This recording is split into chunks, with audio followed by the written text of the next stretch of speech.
Hi friends, media ಜಗತ್ತಿಗೆ ಸ್ವಾಗತ. Friends, ಹೆಚ್ಚು ಕಾಲ ಜೈಲುವಾಸ ಅನುಭವಿಸಿದ ಕನ್ನಡದ ಪ್ರಸಿದ್ಧ ನಟ ನಟಿಯರು ಯಾರು? ಮಾಡಿದ ತಪ್ಪಿಗೆ ಯಾರೆಲ್ಲ ಸಂಪೂರ್ಣ ಶಿಕ್ಷೆ ಅನುಭವಿಸಿದ್ದಾರೆ, ಯಾರೆಲ್ಲ ಬೇಲ್ ಮೇಲೆ ಹೊರಗಿದ್ದಾರೆ ಅನ್ನೋದನ್ನ ಈ ವಿಡಿಯೋದಲ್ಲಿ ತೋರಿಸ್ತೀವಿ. ಇಂಟ್ರೆಸ್ಟಿಂಗ್ ಆಗಿರೋ ಈ ವಿಡಿಯೋವನ್ನ ಕೊನೆವರೆಗೂ ನೋಡಿ. ಅದಕ್ಕೂ ಮುನ್ನ ನೀವಿನ್ನು ನಮ್ಮ ಚಾನೆಲ್ಗೆ ಸಬ್ಸ್ಕ್ರೈಬ್ ಆಗಿಲ್ಲ ಅಂದ್ರೆ ಈಗ್ಲೇ ಸಬ್ಸ್ಕ್ರೈಬ್ ಆಗಿ. ಮರಿಯಾ ಮೋನಿಕಾ ಸುಸೈರಾಜ್ 3 ವರ್ಷ. ಕನ್ನಡದ ಮಾಜಿ ನಟಿ ಮರಿಯಾ ಮೋನಿಕಾ ಸುಸೈರಾಜ್ 2008ರಲ್ಲಿ ಮುಂಬೈನಲ್ಲಿ ಅರೆಸ್ಟ್ ಆಗಿ ಬರೋಬ್ಬರಿ 3 ವರ್ಷ ಜೈಲು ಶಿಕ್ಷೆ ಅನುಭವಿಸಿದ್ರು. ಪ್ರೊಡಕ್ಷನ್ ಹೌಸ್ ಒಂದರಲ್ಲಿ ಕೆಲಸ ಮಾಡ್ತಿದ್ದ Neeraj grower ಎಂಬುವರನ್ನ boy friend Jerome Matthew ಜೊತೆ ಸೇರಿ ಹತ್ಯೆ ಮಾಡಿದ ಕೇಸ್ ಇದಾಗಿತ್ತು. ಸಾಕ್ಷ್ಯನಾಶ ಮಾಡಿದ್ದಕ್ಕೆ ಮರಿಯಾ ಮೋನಿಕಾ ಸುಸೈರಾಜ್ 3 ವರ್ಷ ಜೈಲು ಶಿಕ್ಷೆ ಅನುಭವಿಸಿ 2011ರಲ್ಲಿ ಹೊರಬಂದ್ರು.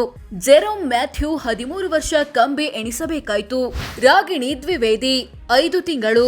ತುಪ್ಪದ ಬೆಡಗಿ ಖ್ಯಾತಿಯ ನಟಿ ರಾಗಿಣಿ ದ್ವಿವೇದಿಯನ್ನ ಬೆಂಗಳೂರಿನ ಸಿಸಿಬಿ ಪೊಲೀಸರು 2020ರಲ್ಲಿ ಅರೆಸ್ಟ್ ಮಾಡಿದ್ರು. ಮಾದಕ ವಸ್ತು ಸೇವನೆ ಮತ್ತು ಸಂಗ್ರಹದ ಕೇಸ್ ಇದಾಗಿತ್ತು. ಬೇಲ್ ಪಡೆಯಲು ರಾಗಿಣಿ ಸಾಕಷ್ಟು ಪ್ರಯತ್ನ ಪಟ್ರು. ಆದ್ರೆ ಎನ್ಡಿಪಿಎಸ್ ವಿಶೇಷ ಕೋರ್ಟ್ ಮತ್ತು ಹೈಕೋರ್ಟ್ನಲ್ಲಿ ಬೇಲ್ ಸಿಗಲೇ ಇಲ್ಲ. ಸುಮಾರು 5 ತಿಂಗಳು ಪರಪ್ಪನ ಅಗ್ರಹಾರ ಜೈಲ್ನಲ್ಲಿದ್ದ ಇವರಿಗೆ 2021ರಲ್ಲಿ ಸುಪ್ರೀಂ ಕೋರ್ಟ್ ಜಾಮೀನು ಮಂಜೂರು ಮಾಡಿತು. ಇದರ ಬೆನ್ನಲ್ಲೇ ರಿಲೀಸ್ ಆದ್ರು. ಸದ್ಯ ಬೇಲ್ ಮೇಲೆ ಹೊರಗಿದ್ದಾರೆ. ಸಂಜನಾ ಗಲ್ರಾನಿ 3 ತಿಂಗಳು. ಗಂಡ ಹೆಂಡತಿ ಸಿನಿಮಾ ಖ್ಯಾತಿಯ ನಟಿ ಸಂಜನಾ ಗಲ್ರಾನಿ ಕೂಡ 2020ರಲ್ಲಿ ಬೆಂಗಳೂರಿನ ಸಿಸಿಬಿ ಪೊಲೀಸರಿಂದ ಅರೆಸ್ಟ್ ಆದ್ರು. ಇವರದ್ದು ಕೂಡ ಮಾದಕ ವಸ್ತು ಸೇವನೆ, ಸಂಗ್ರಹ, ಪೂರೈಕೆಯ ಕೇಸ್. ಸಂಜನಾಗೆ ಎನ್ಡಿಪಿಎಸ್ ವಿಶೇಷ ಕೋರ್ಟ್ ಜಾಮೀನು ಕೊಡ್ಲಿಲ್ಲ. ಆರೋಗ್ಯದ ದೃಷ್ಟಿಯಿಂದ ಹೈಕೋರ್ಟ್ ಬೇಲ್ ಕೊಡ್ತು. ಅಷ್ಟರಲ್ಲಿ ಸುಮಾರು 3 ತಿಂಗಳು ಪರಪ್ಪನ ಅಗ್ರಹಾರ ಜೈಲುವಾಸ ಅನುಭವಿಸಿ ಆಗಿತ್ತು. ದರ್ಶನ್. ಕನ್ನಡದ ಪ್ರಸಿದ್ಧ ನಟ ಡಿ ಬಾಸ್, ಚಾಲೆಂಜಿಂಗ್ ಸ್ಟಾರ್ ಖ್ಯಾತಿಯ ದರ್ಶನ್ 2011ರಲ್ಲಿ ಮೊದಲ ಬಾರಿಗೆ ಪರಪ್ಪನ ಅಗ್ರಹಾರ ಜೈಲು ಸೇರಿದ್ರು. ಪತ್ನಿ ವಿಜಯಲಕ್ಷ್ಮಿ ಮೇಲೆ ಹಲ್ಲೆ ಮಾಡಿ ಜೀವ ಬೆದರಿಕೆ ಹಾಕಿದ ಕೇಸ್ ಇದಾಗಿತ್ತು. ಹತ್ತತ್ರ 1 ತಿಂಗಳು ಜೈಲಲ್ಲಿದ್ದ ದರ್ಶನ್ಗೆ ಕೊನೆಗೆ ಹೈಕೋರ್ಟ್ ಬೇಲ್ ಕೊಡ್ತು. ನಂತರ 2024ರಲ್ಲಿ ಮತ್ತೊಮ್ಮೆ ಬೆಂಗಳೂರು ಪೊಲೀಸರಿಂದ ಅರೆಸ್ಟ್ ಆದ್ರು.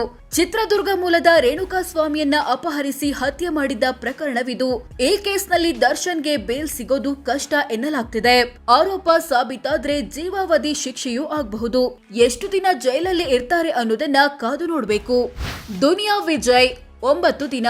ಕನ್ನಡದ ಪ್ರಸಿದ್ಧ ನಟರಲ್ಲಿ ಒಬ್ಬರಾದ ದುನಿಯಾ ವಿಜಯ್ರನ್ನ 2018ರಲ್ಲಿ ಬೆಂಗಳೂರು ಪೊಲೀಸರು ಅರೆಸ್ಟ್ ಮಾಡಿದ್ರು. ಜಿಮ್ ಟ್ರೈನರ್ ಮಾರುತಿ ಗೌಡ ಎಂಬುವರನ್ನ ಅಪಹರಿಸಿ ಹಲ್ಲೆ ಮಾಡಿದ ಕೇಸ್ ಇದಾಗಿತ್ತು. ಮ್ಯಾಜಿಸ್ಟ್ರೇಟ್ ಕೋರ್ಟ್ನಲ್ಲಿ ವಿಜಯ್ಗೆ ಬೇಲ್ ಸಿಗದ ಹಿನ್ನೆಲೆ ಪರಪ್ಪನ ಅಗ್ರಹಾರ ಸೆಂಟ್ರಲ್ ಜೈಲು ಸೇರಬೇಕಾಯಿತು. 9 ದಿನಗಳ ಜೈಲುವಾಸದ ಬಳಿಕ ಬೇಲ್ ಸಿಕ್ಕು ಹೊರಬಂದ್ರು. ಪವಿತ್ರ ಗೌಡ. ಕನ್ನಡದ ಕೆಲವೊಂದು ಸಿನಿಮಾಗಳಲ್ಲಿ ನಟಿಸಿರೋ ಪವಿತ್ರ ಗೌಡರನ್ನ ಬೆಂಗಳೂರು ಪೊಲೀಸರು 2024ರಲ್ಲಿ ಅರೆಸ್ಟ್ ಮಾಡಿದ್ರು.